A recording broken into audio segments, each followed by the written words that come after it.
Hey there, a little bit of a quick news coming from DC Fandome. This is DC Fandome II, the sequel, the return. There's some more Fandome a little bit later. The last Fandome was under a bit of a cloud because earlier, less than a week earlier, they had laid off a ton of people at Warner Media, which included folks at DC. And there's a lot of questions about, are they still going to do Fandome or how will it be represented? And the answer was they didn't talk about it at all. They used it as an attempt to kind of pivot from a marketing perspective to DC in general. But this fandom, we're learning a few little things. What's interesting is the news you kind of have to sort through. So we're going to do that right now.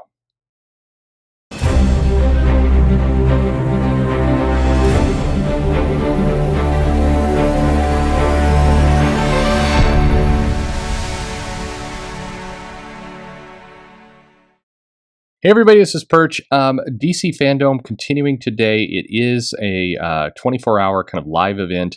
It's having some technical issues because, what isn't? But in 2020, at least they're not doing it during the week where schools are going to interrupt things.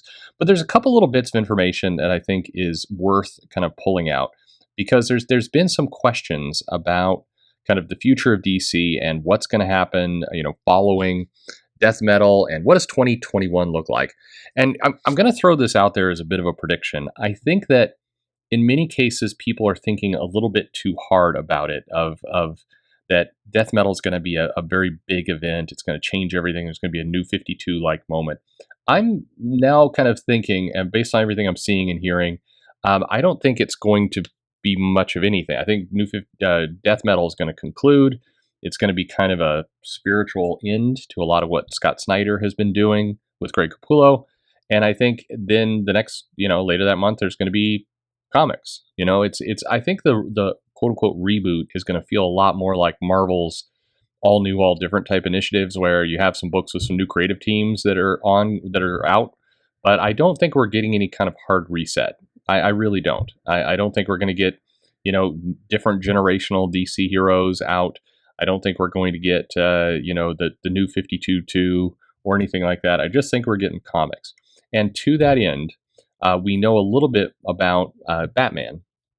So there's been this question, especially, and I think there's some noise, and I joked around with a little bit earlier, that with Brian Michael Bendis leaving Superman, that he could be headed for Batman. That was what DC actually wanted him to do initially. He wound up going to Superman. Tom King, of course, went on to Batman. Would be interesting in hindsight how the world would have played out if Bendis would have been on Batman and Tom King would have gone to Superman. You take a pause for a moment, kind of ponder what that world would have looked like. At any rate, after the Tom King run, which generally speaking, I think it was one of those cases where it seems like a lot of the fans disliked the run. A lot of the critics almost over the top say they loved it and it was the best run ever. It's weird in now that some distance has been given. How many people in particular like Rich Johnston makes every effort now in every article to talk about how Tom King's Batman run was wonderful. He loved it. It was one of the best things that's ever been in Batman forever. And it feels a little bit like he's just deliberately trying to separate himself from popular fan opinion. But be that as it may, James Tynion IV has come onto the run, and I think people were very pleased with what he did. It's definitely the Joker War, and kind of he brought in Punchline, and I think on multiple fronts he's been successful. Well, there were comments like, will he stay on the title? How long will he stay on the title, etc.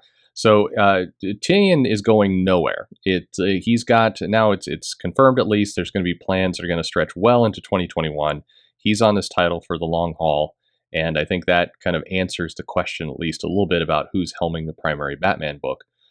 In terms of some storyline potential, it does look like we're getting plenty more of Joker.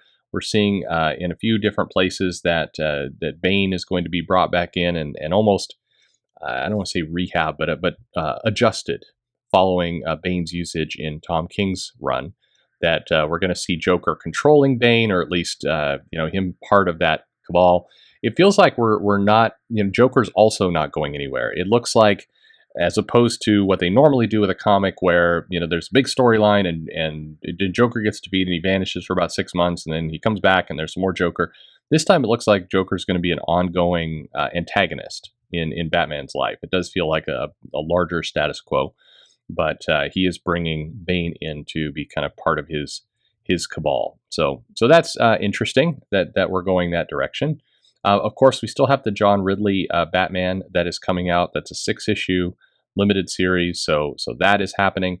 And I mentioned earlier, I think fans seem to have taken to Tynion's run pretty strongly.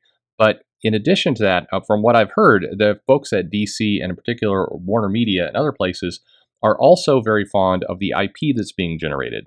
Punchline is considered a character that people think they can make some money off of, and for really the first time in a while, we're seeing some really kind of characters come out of a run. If you pause for a minute, and you think about it, both at Marvel and DC, there's been almost a hesitation to create new kind of characters, new villains, and treat them like a big deal. They tend to what's been much more popular the last few years is make these kind of slice of life type villains, or villains that are more like ordinary people that are doing villainous things, and kind of almost as disposable. But Tynion has given us Punchline, Clown Hunter, Ghost Maker, and then now there is Hinchmaster, which is also another kind of villain, sumo wrestler type, clown makeup and everything else.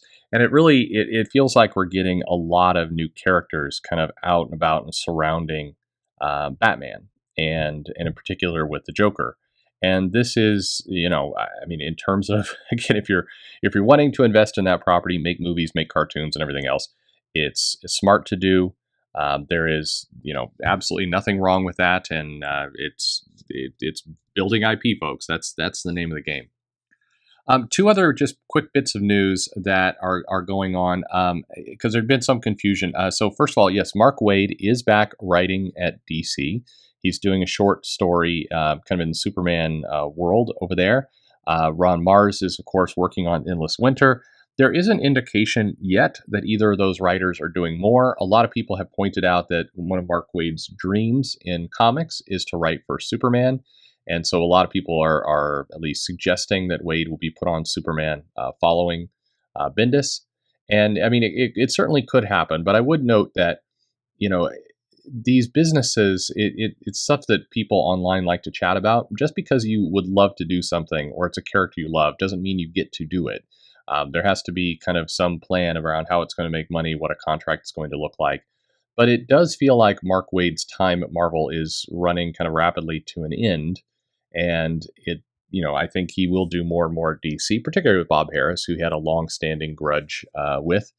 I think that he will do more over there, and so we'll see. But I'm not sold yet on the idea that Waid is going to take over Superman. I think there's some more cards to be put on the table, and I think that again, this is just going kind of, I'm reading between the lines of people I talk to, either in editorial or other folks, and I get just kind of throwaway comments that seems to indicate that they're looking forward with a lot of these characters. They're not looking for kind of classic, iconic creators to come in and do runs. They're looking for people to do new things that can be turned into IP.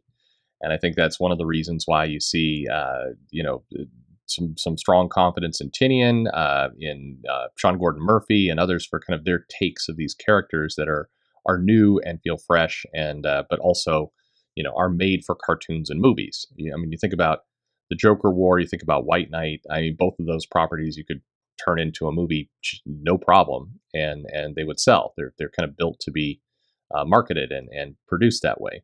And so I think where Superman's concerned, whoever's going to come onto that run is going to have to put some pretty iconic foot forward. They're going to have to do something that is relevant to the character, but also will translate to some IP. It's not like just, I'm going to come on and I'm going to see what it means to be Superman. I'm going to deconstruct Superman. That's going to be poison, I think, at the moment, at least from what I'm hearing. Who knows?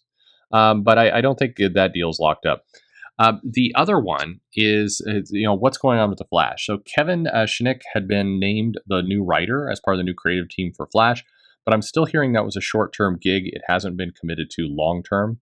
We don't yet know if that's going to go farther than a few issues or if this is kind of what's going to happen. I think that you are going to see play out through 2021. You're going to see a very concerted effort to have, a strong core Batman title, Superman title, Flash, Green Lantern, Wonder Woman, That's you're going to see fewer experiments like what Grant Morrison is doing, and you're going to see a lot more just kind of core. Let's get some book. I think what Tynion is doing with Batman is going to be seen as a let's do that with all the core characters. I've heard that phrase come out quite a bit, and as you look at some of the news coming out from Fandom and other places, it all kind of feeds into that. Including, by the way, and I know some people don't like it, Mariko Tamaki's run on Wonder Woman. In my opinion, I think looking at her Marvel work and her DC work, I think this DC work feels the strongest on Wonder Woman than, say, her She-Hulk or her Wolverine. It is Wonder Woman. It is her fighting a named villain. Yes, she has somebody new out called Liar Liar. Not the perfect villain by any stretch of imagination, the daughter of Maxwell Lord. But it does feel like a more tight kind of nods to characters, a lot less messing around. And I think that if you take that approach, I think you're going to see that blueprint go out for comics, especially all the ones that they want to turn into movies and things. Last thing to mention is that outside of comics, Doom Patrol, I got to be a big fan of the series. I didn't think I was going to like it. I did like the old comics from the 90s quite a bit. I thought it was really experimental and trippy, and they're fun comics. The show came out. Now, I do think it's kind of the poor man's Legion. Particularly Legion Season 1, I thought was really good, and most of Season 2. Season 3, it seemed to go off the rails for me, but Doom Patrol feels like that, but maybe a little bit like a CW version of Legion with swears. But it has been an entertaining show. I've liked it. Season 2 got cut short by one episode due to the pandemic and everything else, so it ended in a kind of a weird cliffhanger. We did get confirmation we're getting a Season 3, so I'm glad to hear that. But anyway, that's the news that's coming out so far. I was interested to talk to you all about kind of what it looks like things are shaping out with Tynion, with Batman, with some of these titles, and we will wait and see. So what do you think? Any of this news good news to you, bad news to you? Leave a comment below. Like, subscribe if you haven't yet, or introduce to a friend. That's even nicer. Downvote if you absolutely hate what is here. I mean, do what your heart tells you. And follow me on social media. But most importantly, thanks for listening.